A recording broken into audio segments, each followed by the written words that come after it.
알지만 문학작품 많이 알면 알수록 좋아요. 많이 알면 알수록 좋고 이게 여러분 그 기억의 기저에 남아. 기저가 무슨 뜻인지는 알죠? 기억 아 잠재의식 같은 건가요? 저 밑에. 그럴 거면 왜 기억해요? 원래 기억은 다 가지고 있다가 어떤 계기가 됐을 때 떠오르는 거예요. 오. 네.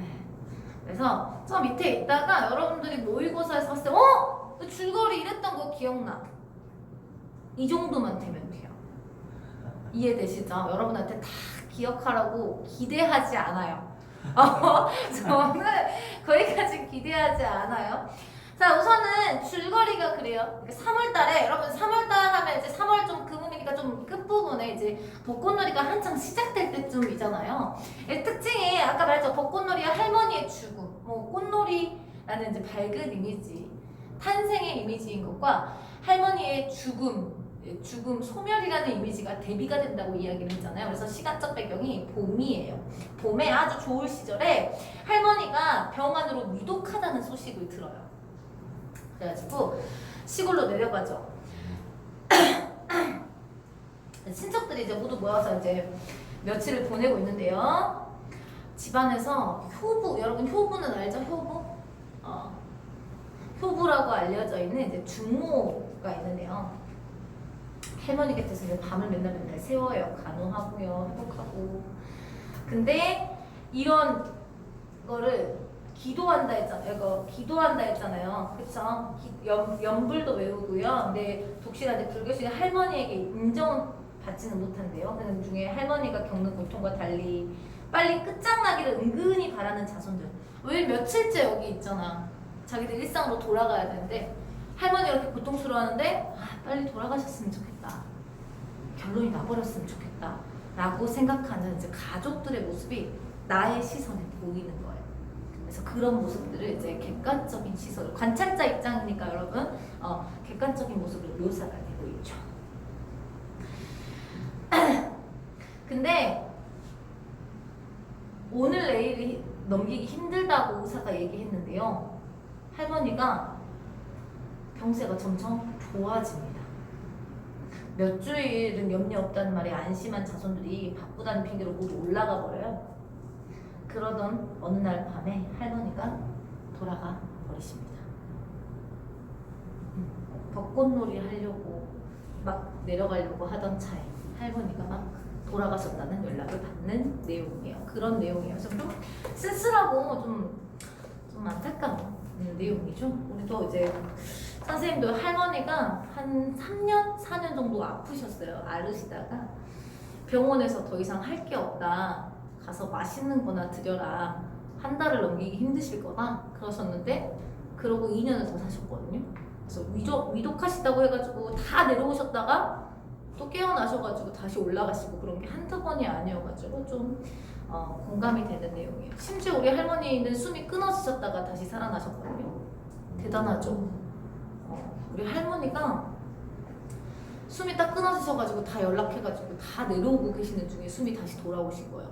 진짜로 숨이 끊어졌었는데 할머니 말이 깨어났을마자 저승사자가 같이 가자고 왼팔을 계속 잡아당겼는데 할머니가 뿌리쳤다 라고 얘기하셨는데 그 다음날부터 손이 띵띵 붓기 시작하셨어요. 왼쪽 팔이. 원인도 몰라요. 신기하죠? 그런 게 겪었던 사람이다 보니까 이게 좀 저도 이제 좀 와닿네요. 동영상을 촬영하고 있으니까 읽을 수 있는 건 저나 너밖에 없어요. 저기에서 읽으면 안 들려. 선생님이 할머니의 죽음은 선생님이 읽도록 하겠습니다. 할머니의 병은 이렇듯 위중하신데 너희는 태평하고 태평치고 잠을 잔단 말이야. 우리가 건너방에 들어서면 그는 다짜고짜 야단을 쳤다. 그가 누군지 아직은 모르겠죠? 그 중에 가장 나이 어리고 만만한 내가 이 후중 바지가 되었죠. 인정사정 없는 그의 태도가 불쾌하긴 하지만 도덕적인 우월을 빼앗겼어요. 왜? 누군지 알겠다 대충. 그쵸? 이분은 계속 연부를 들이시는 기도를 들이시는 분인 게 느껴져요. 왜냐면 도덕적인 우월을 빼앗겼다 했어요.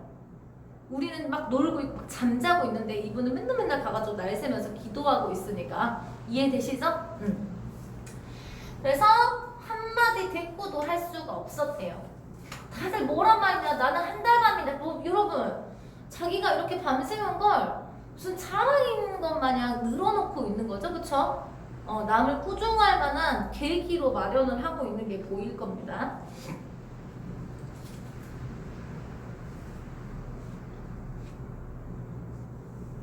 여러분, 이러면 3번 문제 정답이 그냥 나와버리죠. 내가 중모한테 한마디도 못했다고 이야기를 하는 건 도덕적인 우월감을 뺏겼기 때문이에요. 그러니까 인정은 해, 고생한 거 인정하고 있는 모습인 거죠. 3번의 정답이 1번인 것을 우리는 그냥 확인할 수가 있다는 거죠. 이해되셨나요? 네. 좋습니다. 졸음 오는 눈에 비비네 우리를 보고 그는 자랑스럽게 했대요. 할머니가 돌아가실 위기인데 놀라운 효상을 부리는 게 도무지 우리를 야단칠 밑장을 장만하는 게로구나 라고 나는 속으로 꿀꺽꿀꺽하며 이런 생각을 했습니다. 꿀꺽꿀꺽 했다는 건 여러분 삼켰다는 거예요. 그러니까 반감 이렇게 막 올라오는데 이걸 좀 숨겼어요. 이해되셨어요? 숨겼다는 뜻입니다. 그래서 나는 암만 해도 내일 좀 가봐야 되겠는데 나는 그 정보를 보고 벌써 돌아가신 줄 알았어. 올 때 친구들이 부폰이 뭐니 부인이 주길래 아직 돌아가시지도 않았는데 이게 웬일이냐 하니까 사람들 말이 돌아가셔도 자손들에게 그렇게 정보를 놓으니 하대. 그래서 모두 받아왔는데 허허허 그중에 제일 연장자로 쾌활하고 말 잘하는 백형에는 웃음 섞어 이런 말을 하고 있었죠. 암만 해도 오늘 깜짝 놀랐네. 돌아가실 것 같지도 않은데 이거 큰일 났는 걸 가는 수도 없고 나는 또 돌아가실 것 같지 않아. 은행원으로 있는 육촌을 이렇게 막 빵빵 외쳤습니다. 의사를 불러서 진단해보는 게 어때? 봐봐. 그러니까 사람들이 뭘 하고 있어 지금. 아씨 빨리 결정이 났으면 좋겠는데 돌아가시면 빨리 돌아가시면 왜 나와있는 사람들 이렇게 힘들게 해. 이런 심리가 지금 밑에 깔려있는 거예요. 느껴지시죠? 한 사람의 목숨이고 심지어 자기들의 그 목숨이 생겨나게 한 사람인데도 불구하고 아버지께 사연을 해서 시방 그물그물 하시지 않나? 그러면 하여간 의원을 좀 불러올까? 의원은 아버지와 절친한 김주부를 청하고 했습니다. 갓을 쓴 그 의원은 얼마 안이 되어 미륵 같은 몸뚱이를 환자방에 나타내었습니다. 매우 정신을 모으는 듯이 눈을 감고 한나절이나 찡매가더니 고개를 절레절레 흔들면서 물러앉습니다. 매우 말씀하기 안 되었소만은 아마 오늘 밤이 아니면 내일은 못 넘길 것 같소. 매우 말하기 어려운 듯이 기실 조금도 말하기 어렵지 않은 듯이 그 의원은 최후의 판결을 언도했죠. 글쎄 그래 워낙 노쇠하셔서 오래 부지를 하실 수 없지. 그러면 그렇지 않은 얼굴로 아버지는 맞밤망에 이해되시죠 여러분? 안타까워한 게 아니에요. 가려던 자손들은 또 붙잡히었습니다. 그러나 할머니는 그날 저녁부터 한결 돌리었습니다. 이게 무슨 말이에요? 점차 호전되기 시작했다. 가끔 잡수실 것을 찾기도 했고요. 잡수는 건 고작해야 배즙이나 국물에만 한 술도 안 되는 진지였지만 죽과 미음은 입에 대기도 싫어했죠. 그리고 전일에 발라드린 양악의 효험이 나서 상처가 아물었든지 자부와 손부에게 부축되어 꽤 오래 일어나 앉아있기도 됐죠. 그 이튿날 무사히 지나가자 한이의 무지를 비소하고 비웃고요. 여러분 다른 것들은 몰라도 환자의 수명이 어느 때까지 지속될지 시간 아는데 들어서는 양이가 나으리라는 우리 젊은 폐의 주장에 의해서 땡땡 의원 원장으로 있는 천엽의학사를 불러오게 되었죠. 그는 진출할과 다른 증세만 겹치지 않으며 2, 3주일은 무려 뭔가 걱정거리가 없을 것이다 됐습니까 여러분? 그래 그저 그럴 거야. 아직은 괜찮으신데 백주에 서둘러 야단을 했지 하고 일이 바쁜 백형은 그날 밤으로 떠나갔고요. 그 이튿날 아침 우리가 집에 돌아오니까 할머니 곁을 떠난 적이 없는 중모가 마당에서 한가롭게 할머니 뒤에 흘린 바지를 빨고 있다가 웃는 낯으로 우리를 맞았죠. 할머니는 오늘 아침에 혼자 일하셨다. 시방 진지를 잡수고 계신다. 어서들 들어가 배워라. 나는 뛰어들어갔죠. 자부와 손부의 신기에 여기는 시선을 받으면서 할머니는 정말 진지를 잡수고 계셨죠. 나는 빙글빙글 웃으면서 할머니 어떻게 일어나셨습니까? 이렇게 얘기를 하고 있어. 나는 할머니가 일어나서 좋아요. 다른 사람들과는 달라요. 할머니는 합죽한 입을 오물거리며 막 떠 넣은 밥알뱅이를 삼키고 내가 혼자 일어났지 어떻게 일어나긴. 휴가 큰 놈들 암만 일으켜달라니 어디 일으켜줘야지. 이제 나 혼자라도 일어난다. 하며 자랑스럽게 대답했죠. 이제 의원 왔지요. 이제 할머니 곧 나으신데요. 정말 낫겠다고 하던 응 하고 검버섯은 주름을 밀며 흔연한 웃음을 그림자가 오래간만에 그의 볼을 스쳤다. 나의 눈엔 어쩐지 눈물이 핑 돌았습니다. 왜냐면 할머니 2, 3주밖에 못 사.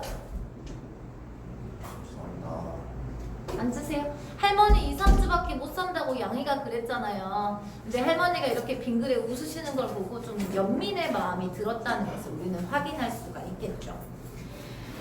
그래서 그날 밤 차로 모셨던 자손들은 제각기 흩어졌고요. 나도 그날 밤에 서울로 올라왔죠. 어느 아름다운 봄날, 선생님 말했죠. 앞에 벚꽃놀이 그리고 아름다운 봄날, 생명들이 소생하는 계절이라는 그 봄날에 벚꽃놀이와 할머니의 죽음이 대비가 된다고 말씀을 드렸는데, 빨갛게 개인 하늘엔 말갛게 개인 하늘엔 구름 한 점도 없고 아른아른한 아지렁이가 그 거리는 깊오리로 봄비단을 짜내는 어느 아름다운 봄날이었다. 여러분, 배경묘사가 되고 있어요. 너무 아름답게 배경묘사가 되어 있죠.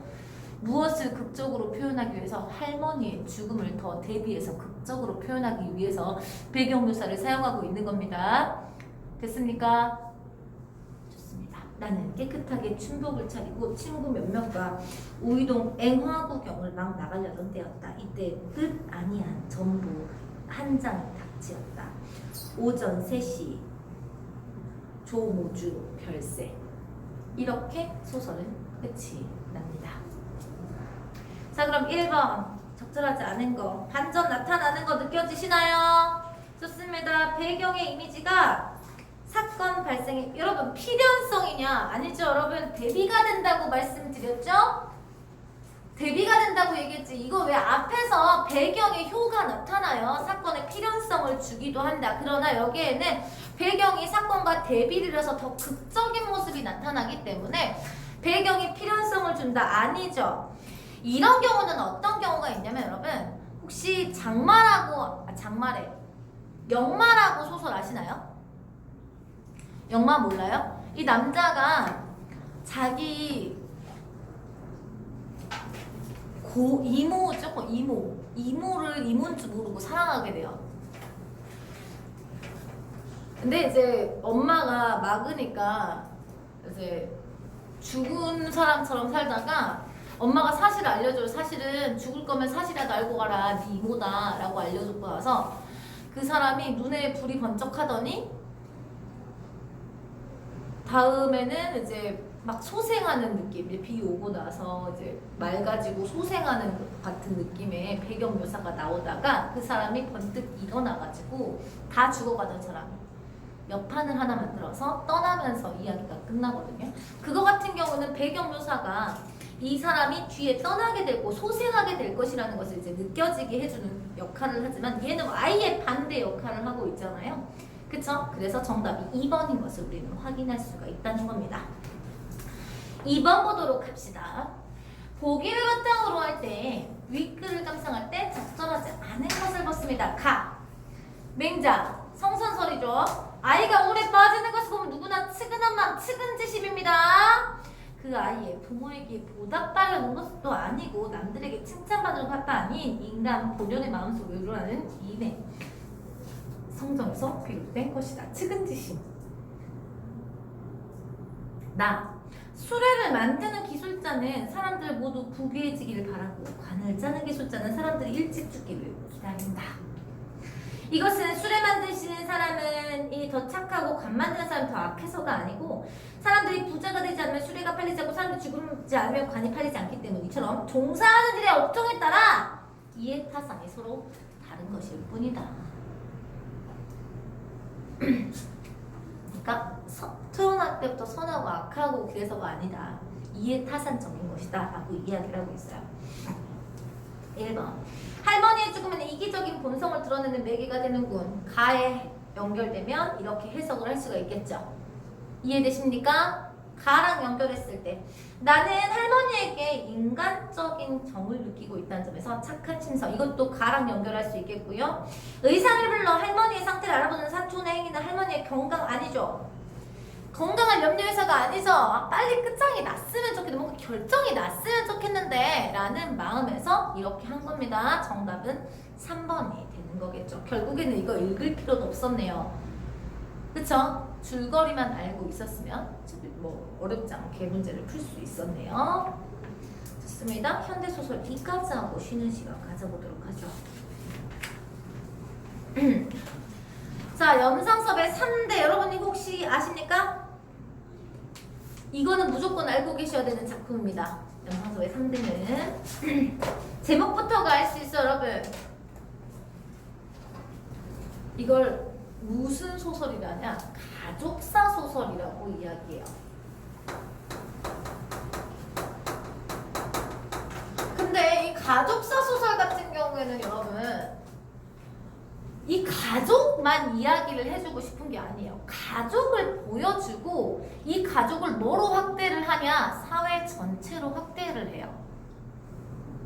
무슨 말인지 알아먹었어요? 사회 전체로 확대를 해가지고 사회 전체의 문제점이라든가 신세대와 구세대의 갈등, 그다음에 새로운 가치관의 정립이라든가 구세대의 문제점이라든가 신세대의 문제점이라든가 이렇게 사회 전체의 문제점을 같이 가지고 오는 거. 그러니까 확장을 시킨다.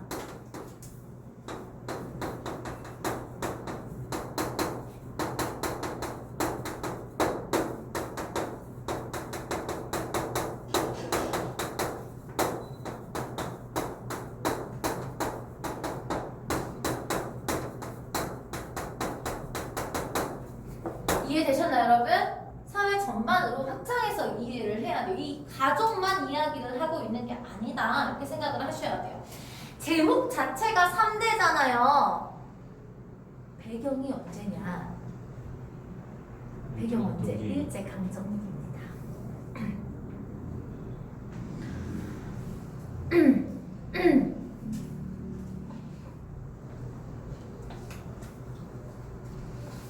자, 1대가 누구더라? 1대가 조의관,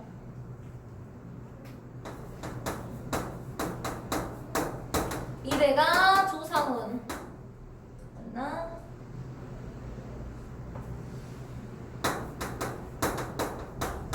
정말 중요한 작품이에요. 3대가 조덕기인데요. 여기에서 긍정적인 인물은 예쁜입니다. 내용을 한번 알려드리죠. 양반, 여러분, 양반을 돈으로 살려고 하는 전 근대적인 생각을 가지고 있는 인물입니다.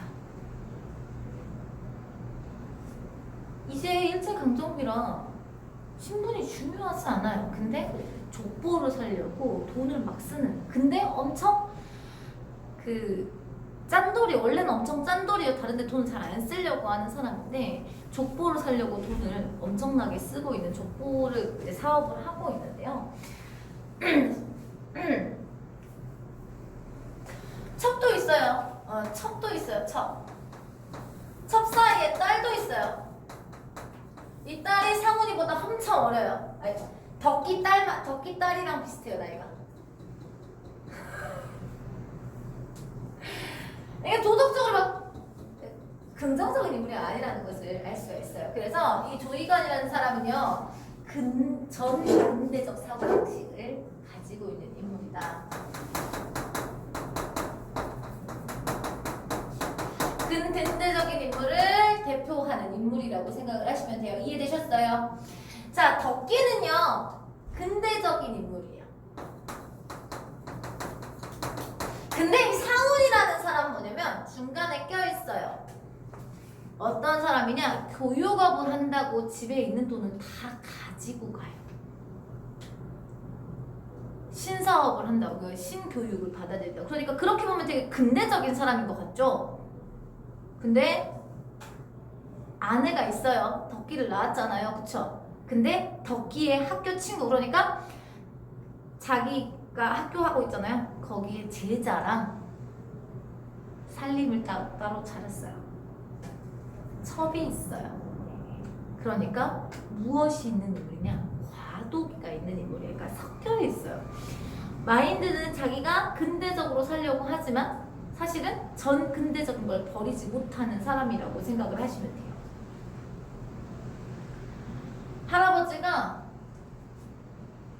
돌아가시기 전에 유언장을 썼대.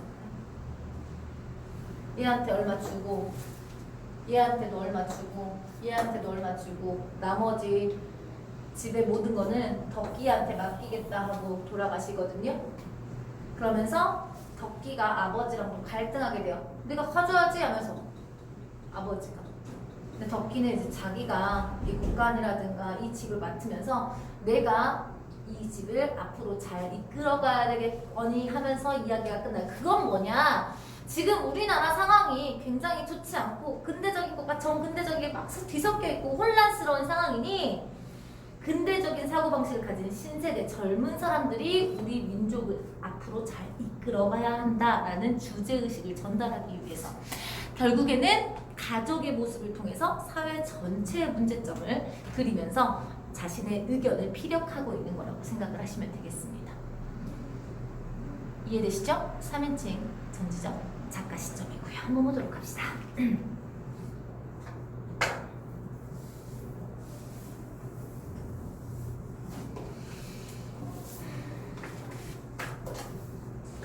자, 서술상의 특징 아까 말씀드렸죠. 각 세대를 대표하는 인물들이 등장합니다.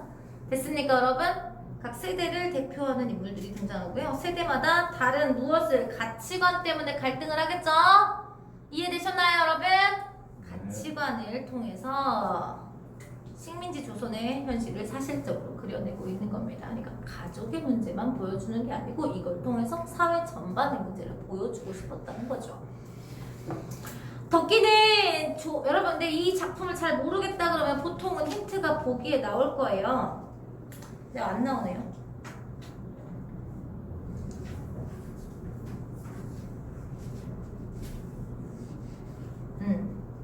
덕기가 원래 이제 사회주의 운동을 하려다가 집으로 이제 돌아오는 거거든요. 그래서 나 어떻게 살아야 될까? 그러니까 깨어있는. 그러니까 사회주의, 일제강점기 때 사회주의는 나쁜, 여러 사회주의 운동은 나쁜 게 아니라 일제강점기 때 사회주의 운동은 독립운동과 같이 연결돼 있던 거여서 나쁜 건 아니에요. 자, 덕기는 조부의 꾸준함이 다른 데로 옮겨간 틈을 타서 사랑으로, 여러분 사랑방이죠? 사랑방으로 빠져나왔습니다. 덕기가요. 덕기의 조부는 조이간이겠죠? 그쵸? 됐어요? 머리가 텁수룩하고 꼴이 많이 아니라는 조부의 말 눈치로 보아서 김병호가 온 것이 짐작되었습니다.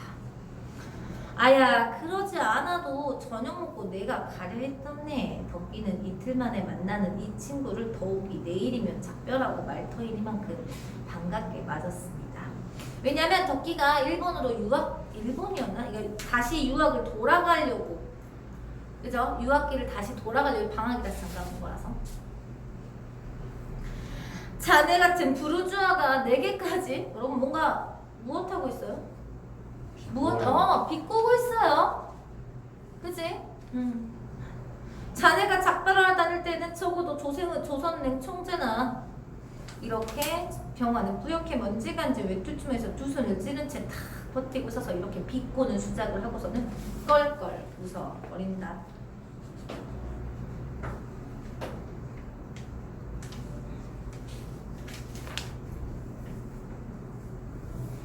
자, 그래서 여러분 4번에 1, 2번을 보시면요. 나는 4번에 덕기의 친근감이 덕기에 대해 그 이면에 덕기에 대한 친근감이 담겨 있다가 왜 친근감이 담겨 있는지 모르겠다라고 이야기를 하고 할 수 있어요. 근데 뒤에서 그 비꼬는 수작을 하고는 또 껄껄 웃어버려요. 그쵸? 그러니까 장난이었다는 것을 우리는 알 수가 있다는 거죠. 만나는 척도 그렇게 짓궂게 한마디씩 비꼬아 보면 직성이 풀리겠나? 그 성미는 좀 버리게 덕기는 병화에 부르주아는 소리가 듣기 싫었다. 먹을 게 있는 것은 다행이다고 속으로 생각하지 않은 게 아니나 시대가 시대이니만큼 그런 소리가 더구나 비꼬는 소리 듣고 싶지 않았다. 들어가서 무얼 하나 출출한데 나가세 그려. 수 좋아야 하루에 한 끼 걸리는 눈칫밥 먹으려 하숙에 기어들어오고 싶지 않은데 군자금만 되게 내게 좋은데 안내해줄게 라고 이야기를 하고 있어요. 여러분 그러니까 둘이 술 먹고 밥 먹으러 온 거예요. 4번에 2번 하신 분도 있을 것 같은데 둘이 이제 술 먹고 장난치려고 온 거야. 이제 인사하려고 온 거야. 이해되시나요, 여러분? 그래서 4번에 2번은 동그라미를 칠 수가 있다는 거예요. 이해되시죠? 좋습니다. 시원한 소리 한다. 내 안내할게. 자네 좀 내 보게 하며 덕기는 임시 제 방으로 쓰는 아랫방으로 들어갔다. 여보게 담배부터 하나 내게. 그 턱은 내게 그저 무어나 들어오라는 턱일세 하며 평화는 방 안에 들여다보고 손을 내밀었고요. 나 없을 땐 소통 담배를 굼대그려 덕기는 책상에 놓은 피종갑을 들어서 내던지며 웃다가 그저 담배 한 개라도 착취를 해야 시원하겠나? 자네와 나는 착취와 피착취의 계급적 의식을 전도시키세 하며 조선옷을 훌훌 벗어버렸습니다. 자, 이게 무슨 말이냐? 얘는 부르주아잖아요? 그쵸? 그래서 착취와 피착취 계급인데 우리 좀 전도되지 않았어? 이렇게 얘기를 하고 있는 거예요. 그러니까 이 수작들이 사실은 친하기 때문에 할 수 있는 장난이었던 거죠. 그죠? 담배 하나에 치를 떠는 천생 그 할아버지의 그 손자다. 여기에서 알 수 있는 거 조이관은 뭐라고 하냐 이거? 악기 짠놀이 뭐라고 하지 그거? 구두쇠. 수전노다. 비슷해요. 수전노다. 아끼는 사람이다. 병화는 담배를 천천히 피워서 맛이 나는 듯이 흠뻑 바다 후 뿜어내면서 여보게 난 먼저 나가서 기다림세. 영감님이 나와서 흰 동자로 위아래를 훑어보면 안 되릴 테. 흰 동자라는 건 뭐냐면 눈동자가 이제 막 위로 올라가서 막 화나면 흰자가 많이 보이잖아요. 그 모습을 이야기를 합니다. 그러니까 사회주의 운동하는 사람이기도 하고 낮은 계급의 사람이니까 할아버지 자체가 싫어했다는 것을 알 수 있어요. 우리 손자 그 물들이고 있는 놈 이렇게 생각을 했다는 거죠. 내일 몇 시에 떠나나? 글쎄 되게 저녁이 되겠지? 덕기도 저녁이 되겠지 그랬습니다. 여러분 여유로워서 이렇게 저녁에 간다는 뜻이 아닙니다. 배편이나 기차편 때문에 이렇게 하는 거예요. 덕기도 유한계급인 가정에서 자라나니 만큼 몇 시에 차가 갈지 분명히 작정도 안 했거니와 내일 못 가면 모레 가고 모레 못 가면 글피 가자 하는 흐리멍텅한 예정이었습니다.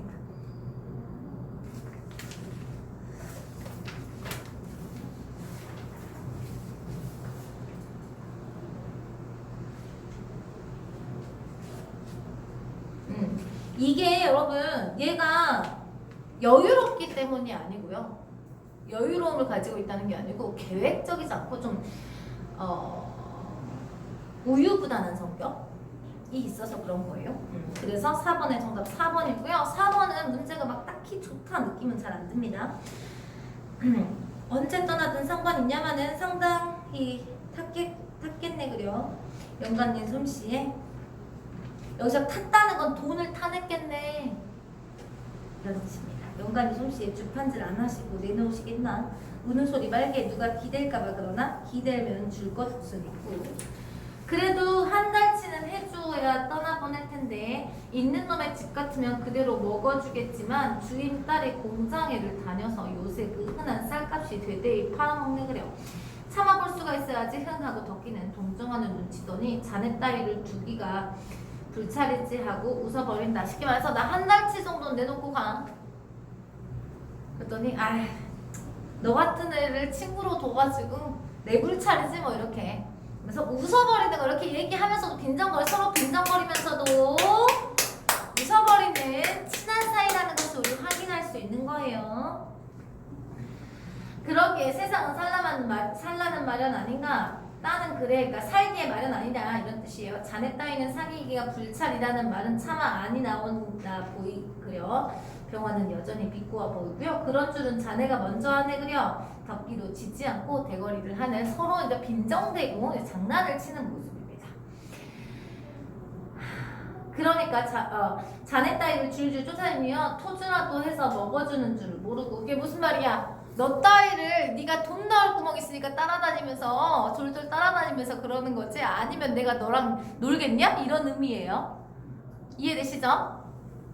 왜 안 그러겠나? 일세의 혁명가가 이제 중학교나 면한 어린애를 친구라기는 창피하도 할 걸세. 대단한 영광일세. 이거 무슨 법이에요? 대단한 영광일세. 뭐야? 무슨 법이야? 중학교밖에 안 나오신, 나는 지금 얘는 지금 대학생이야. 이제 고등교육을 받고 있는 사람인데 중학교밖에 안 나오신 우리 혁명가씨께서 저를 친구로 도와주셔가지고 대단히 영광입니다. 이거 무슨 법이야? 그건 알겠는데 그게 무슨 법이죠? 수업 태도가 안 좋은 사람한테 아이고 우리 성적이 4, 5등급밖에 안 나오시는 분이 주무시고 계시니 대단히 수업 태도가 좋으십니다. 이런 거랑 비슷한 거예요. 무슨 법입니까? 반어법이죠. 대답이 이제 나오시면 안 됩니다. 자, 그러면 5번 A의 표현 방식이 유사한 거 반어법을 찾으시면 되겠습니다.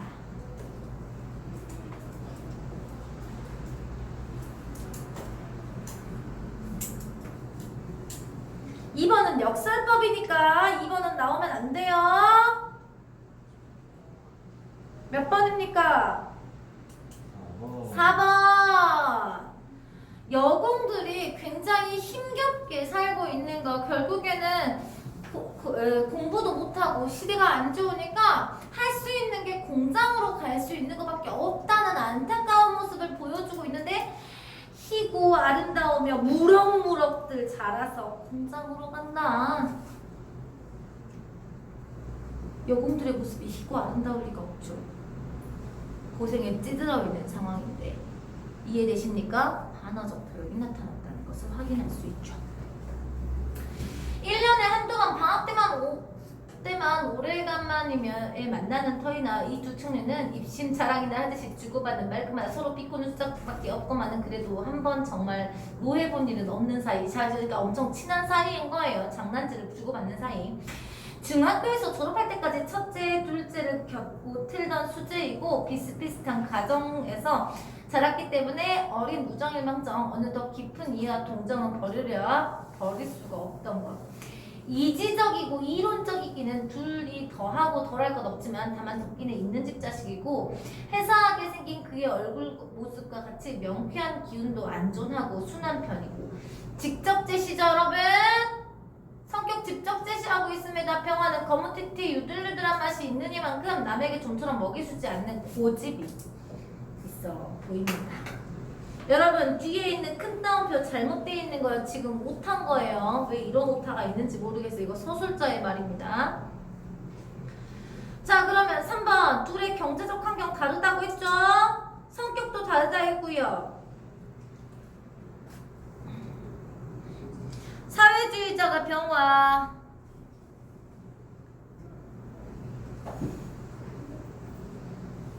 덕기는 아직까지 그런 모습은 보이지 않고요. 그래서 이면적인 성향이 다르네요. 근데 방금 전에 읽었죠? 지적이요 이론적이긴 둘이 더하고 덜할 것 없다 그랬죠? 그러니까 지식 수준은 크게 다르지 않다는 것을 알 수가 있습니다. 3번의 정답 몇 번입니까? 4번입니다. 됐습니까? 지금 우리 몇 번만 못했니? 1, 2번 못했죠? 1번! 위클의 서술사의 특징으로 가장 적절하고 3인칭 전적 작가 시점이고요. 작품 밖의 서술자가 인물의 행동과 심리까지를 묘사를 해주고 있네요. 됐습니까? 정답은 3번. 위클에 나타난 우와.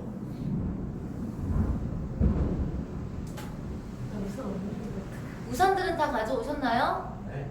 안 가져왔어? 학교에서 바로 와가지고 선생님 우산 하나 있어. 줄게. 하나 더 있어. 위크에 나타난 덕기와 병화의 관계를 표현하기 위해서는 여러분 서로 매우 친한 사이예요. 그쵸? 서로 매우 친한 사이 몇 번이죠? 소개말을 다 해주는 사이. 5번. 5번이 무슨 뜻이야? 간, 담, 상조. 간이며 쓸개며 꺼내놓고 서로 사귄다는 뜻이에요. 그러니까 소개말도 다 할 수 있는 사이를 이야기를 합니다. 간이랑 담이요.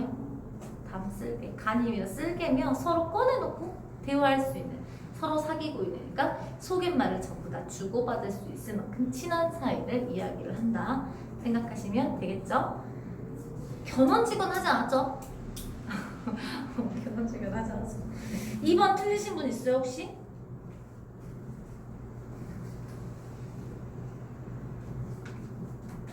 이전 투구라는 뜻이 여러분 이 구자가 개구자죠? 투자가 싸울 투자고요. 진흙밭에서 굴르면서 서로 싸우는 개, 그러니까 원수지간이라는 뜻입니다. 견원지간도 원수지간이에요. 개랑 원숭이의 사이다라는 뜻이고요. 개랑 원숭이 원래 사이가 안 좋아요. 왜요? 글쎄요, 원래 원숭이가 먼저 건들지 않을까.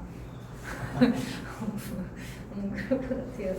옛날부터 좀 견원지간 하면 사이가 안 좋은 사이를 이야기를 했죠. 손창섭의 비 오는 날도 설명하는데 시간이 좀 많이 걸릴 것 같고, 박경리의 토지는 여러분 선생님이 다 설명할 수가 없어요.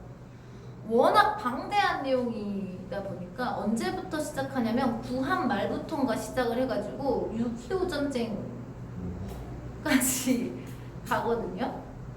3대에 걸친 내용으로 가요. 그래서 우리 민족의 역사와 함께하는 작품이라고 이야기를 하는 작품이어서 이 부분만 보는 건 사실 의미가 없어요. 그래서 이거는 뭐 설명을 그냥 이런 거다 정도까지만 보시면 될 것 같고요. 오늘 선생님이 현대소설 6까지는 해볼까 했는데 불가능할 것 같아. 생각보다 시간이 오래 걸려서 현대소설 4까지를 생각을 한번 해보고요. 되면 5까지 한번 해볼게요. 그리고 이번 주 목요일 날 여러분 화자가 안 들어갈게요. 화자가 안 들어가고 다른 반이랑 좀 맞춰야 반배치 중간고사 끝나고 반배치를 할 때 같이 할 수가 있을 것 같아서 바로 그냥 소설 다른 반들 오늘 고전 소설 한다 하더라고요. 그래서 소설 맞춰갈 수 있도록 선생님이 금요일 날 소설, 목요일 날 또 소설을 들어가도록 할게요. 무슨 말인지 알겠죠? 자, 여기까지 하고 쉬는 시간 갖다가 다시 하도록 하겠습니다.